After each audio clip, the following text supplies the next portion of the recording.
বিসমিল্লাহির রহমানির রহিম ইন্নাল হামদুলিল্লাহি ওয়াসসালাতু ওয়াসসালামু আলা রাসূলিল্লাহি ওয়া আলা আলিহি ওয়া আসহাবিহি ওয়া সাল্লামা তাসলিমান কাসিরান মাজিদান ইয়াউমুদ্দিন আম্মা বাদ।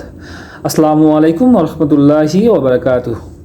আল্লাহ তাআলা সূরা বাকারার 99 নম্বর আয়াতে বলেছেন, আর আমি অবশ্যই তোমার প্রতি সুস্পষ্ট নিদর্শনসমূহ নাজিল করেছি।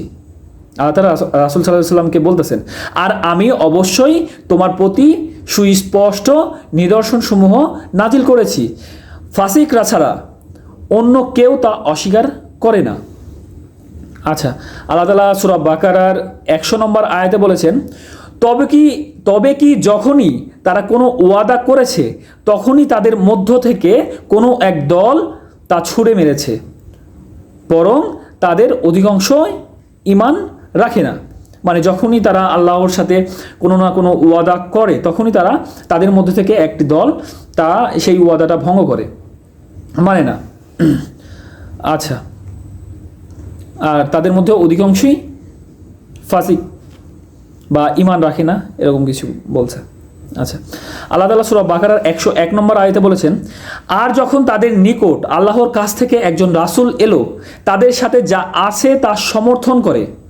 মানে আর যখন তাদের কাছে আল্লাহর কাছ থেকে একজন রাসূল এলো, যে রাসূল সাল্লাল্লাহু আলাইহি ওয়াসাল্লাম আল্লাহর কাছ থেকে আসছে আমাদের মাঝে এলো, তাদের সাথে যা আছে, তাদের সাথে আছে কি তাওরাত সমর্থন করে। কারণ তাওরাত তো আল্লাহর কাছ থেকে আসছে, মুসা আলাইহিস সালামের উপরে নাজিল হয়েছে।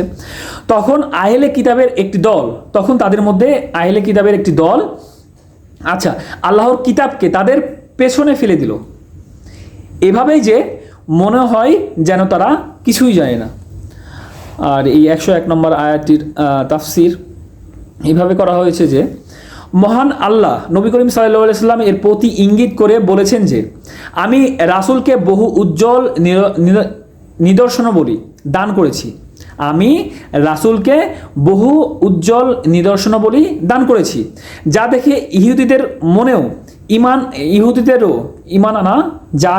ইহুদিদেরও ঈমান আনা উচিত ছিল। তাছাড়া তাদের কিতাব তাওরাতেও তার গুণাবলীর উল্লেখ এবং তার ওপর ঈমান আনার অঙ্গীকার রয়েছে, কিন্তু তারা পূর্বে কি কোনো পরোয়া করেছে?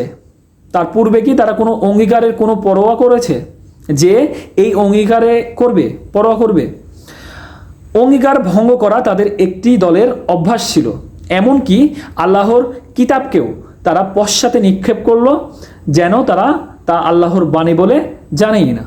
আল্লাহ তাআলা সবাইকে বোঝার মতো তৌফিক দান করুক, এবং আল্লাহর সাথে কোনো ওয়াদা থাকলে সেটা পূরণ করার তৌফিক দান করুক আমাদের সবাইকে।